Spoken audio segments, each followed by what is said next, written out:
Saudara, mari kita dengarkan bersama apa yang disampaikan oleh Ustaz di video berikut ini. 3, 10, 14, 24, 22. Sampai sebelum saya kesini, kurang lebih 10 hari yang lalu, ada 2 orang, 28, 27 tahun, itu ngobrol dengan saya dan mereka Kristen, dan saya tuntun syahadat mereka. Dan mereka menjadi orang yang ke-765 yang saya tuntun syahadat. Sebelum kita lanjut, pastikan tekan tombol like, tekan tombol subscribe, dan yang lebih penting share video ini supaya menjadi berkat bagi banyak orang. Enggak apa-apa. Saya masih kejar ustazah kok. Ustazah kan dari lahir Islam, lah. Saya baru 2009. Saya masih terus kejar ustazah dan para ustadzku di Al Istiqomah. Karena pasti lebih dari 800 lah, ya. 80% dari orang yang saya tuntun syahadat itu, dari 765 itu, kenapa saya pegang ini angka? Harus dipertanggungjawabkan. Karena nanti Allah tanya. 80% dari 765, 80% diantaranya, saya tuntun syahadat di rumah ibadah mereka. Di dalam rumah ibadah mereka. Di dalam gereja. Oh my God! Wow! Kok bisa sih? Itu rahasia Allah, saya nggak tahu. Bukan karena saya, bukan. Datang diundang ke sana, terus kita ngobrol. Mereka tanya saya kenapa saya jadi Islam, padahal dibiayai sama lembaga habis-habisan. Kenapa saya jadi Islam, gitu kan? Saya ngejawab, dan saya jawab sama seperti tema yang insya Allah saya bawa hari ini di hadapan para ustazahku yang disayangin dan diberkahi Allah. Menurut pengakuan Ustadz Kainama, 80% dari mereka yang dia syahadatkan, yaitu sekitar 612 orang, dilakukan syahadat dalam gereja. Wow! Bombastis gak teman-teman? Ini sama dengan mualaf ngaku anak kardinal dan S3 di Vatikan. Kenapa Ustadz Kainama gak bilang aja satu gereja disyahadatkan, kan lebih heboh? Pertanyaan kita, apakah ada bukti video atau foto syahadat itu dilakukan dalam gereja? Ingat 612 orang, masa gak ada satupun dokumentasinya? Bukankah itu akan menjadi nilai jual bagi Kainama? Kalau itu sulit. Bagaimana kalau sebutkan nama gerejanya, alamatnya di mana dan pendetanya siapa? Lagian, mana ada pendeta mengundang orang dari agama lain untuk bicara di dalam gerejanya, dan tamunya itu menarik anggota jemaat tersebut di dalam gerejanya sendiri dan disyahadatkan dalam gereja pula. Kita berharap, orang yang mendengar Ustadz Kainama berpikir kritis atas semua klaim yang dia ungkapkan. Karena tidak mungkin ada syahadat dilakukan dalam gereja. Bisa rusak reputasi pendeta dan emburus jamaat, jika itu terjadi. Oke teman-teman, demikian tanggapan kita terhadap pernyataan Ustadz Kainama. Semoga ini membuka pikiran para muslim dan tambahan informasi buat teman-teman. Terima kasih atas dukungannya. Tuhan Yesus memberkati.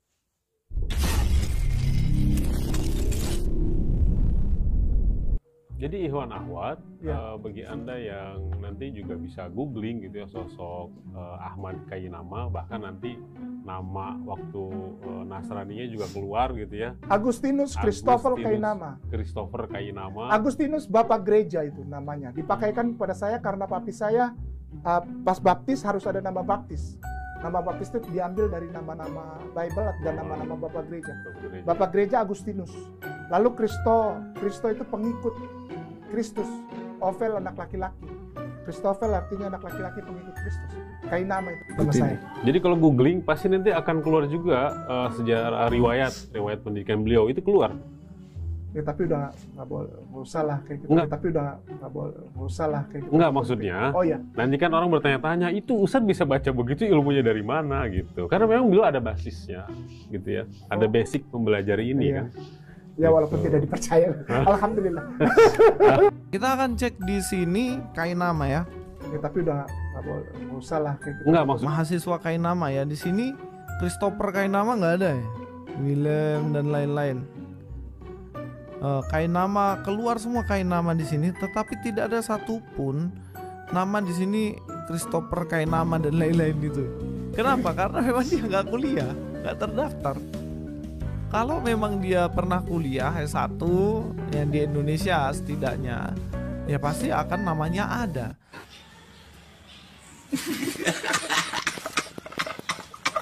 Baik, salam Tuhan. Untuk video ini kita sudah dengarkan apa yang dijelaskan oleh saudara Phil Pahit di channelnya tentang Kainama, dan juga kita sudah dengarkan apa yang disampaikan oleh Kainama di video tadi. Ya, bikin penasaran sih, kok bisa ya sehebat itu Kainama, bahkan dia mensyahadatkan jemaat gereja di dalam gereja, saudara Tuhan, dan tidak tanggung-tanggung, itu ratusan orang.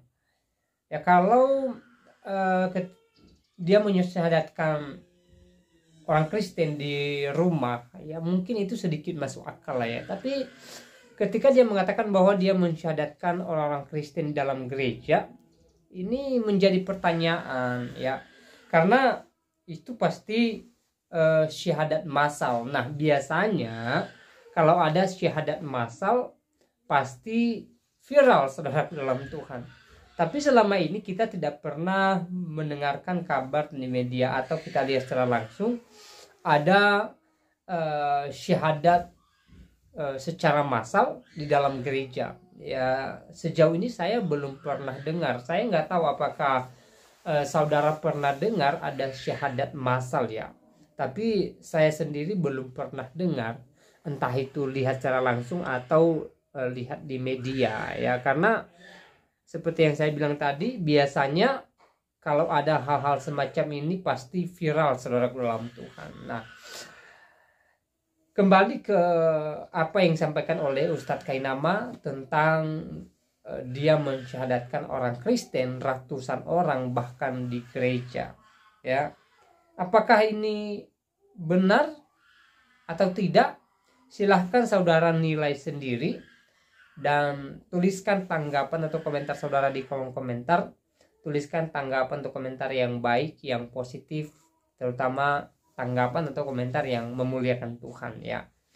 Dan saya secara pribadi ya jujur aja lah ya, sepertinya tidak percaya dengan Kainama ya.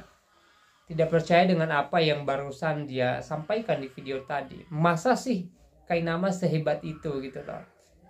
Miriplah dengan Ustadz Yahya Waloni kalau begitu. Kalau Yahya Waloni itu ribuan orang ya.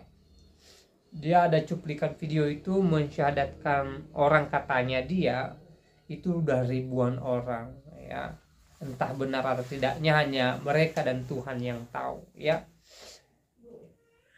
Tapi menurut saya sih ya, tidak semudah itu mensyahadatkan orang Kristen, apalagi di gereja.